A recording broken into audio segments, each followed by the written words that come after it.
नमस्कार दोस्तों, आप सभी लोगों का हमारे YouTube चैनल पर बहुत बहुत स्वागत है। आज मैं अपने चैनल के माध्यम से बहुत ही प्यारा सा बहुत ही पारंपरिक कजरी गीत सुना रही हूँ। यदि आप लोगों को मेरा गीत अच्छा लगे तो आप लोग मेरे चैनल को लाइक करें, सब्सक्राइब करें, अच्छे अच्छे कमेंट करें। धन्यवाद।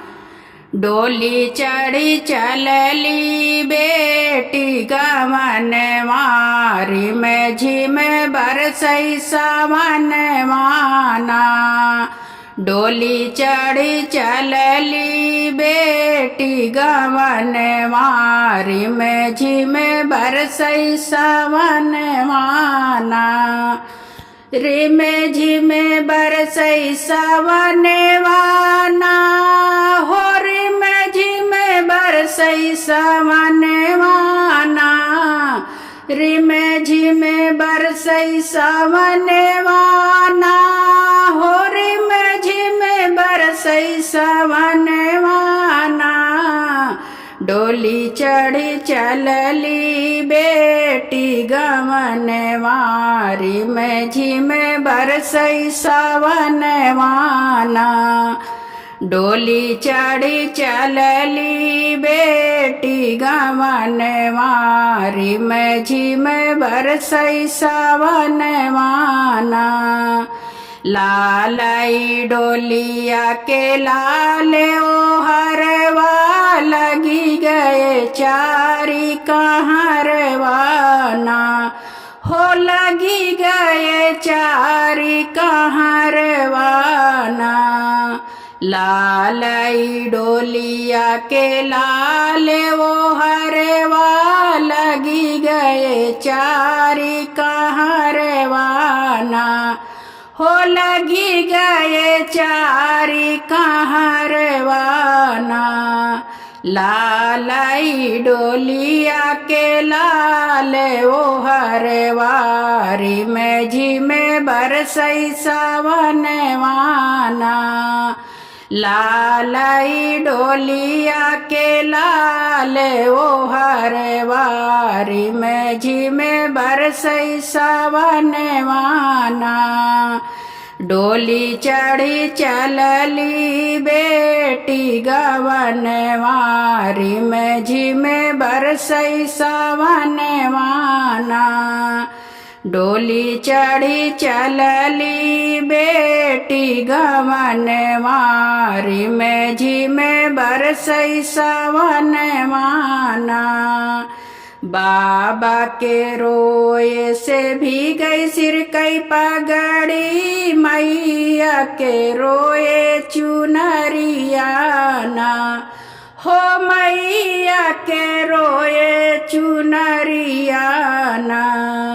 बाबा के रोए से भी गई सिर कई पगड़ी, मैया के रोए चुनरियाना हो, मैया के रोए चुनरियाना।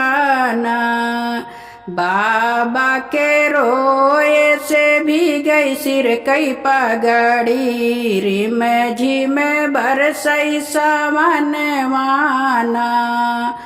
बाबा के रोए से भी गई सिर कई पगड़ी, रिम झिम बरसई सावन वाना। डोली चढ़ी चलली बेटी गवन मारी में झिम बरसई सावन वाना।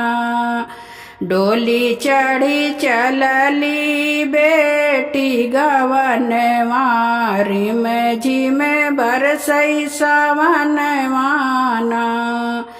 बाबा तारो मई मोरे आंसुआ छुपाई, मैया बहा मई गंगा धारवाना हो, मैया बहा मई गंगा धारवाना।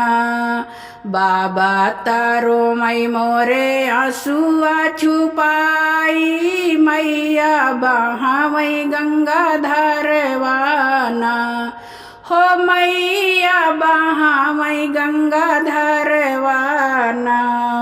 बाबा तरोवै मोरे हसुआ छिपाई रिम झिम बरसई सावन वानम बाबा तरोवै मोरे हसुआ छिपाई रिम झिम बरसई सावन वाना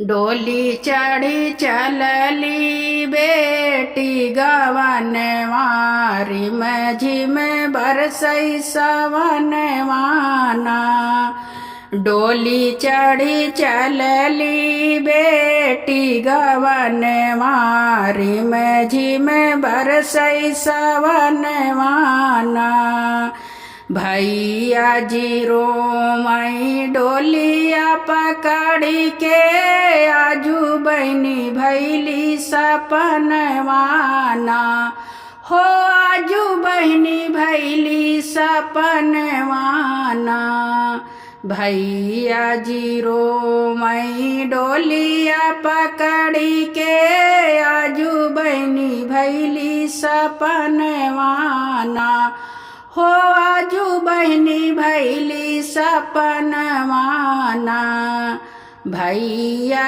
जी रोमई डोलिया पकड़ी के रिम झिम बरसई सावनवाना भैया जी रोमई डोलिया पकड़ी के रिम झिम बरसई सावनवाना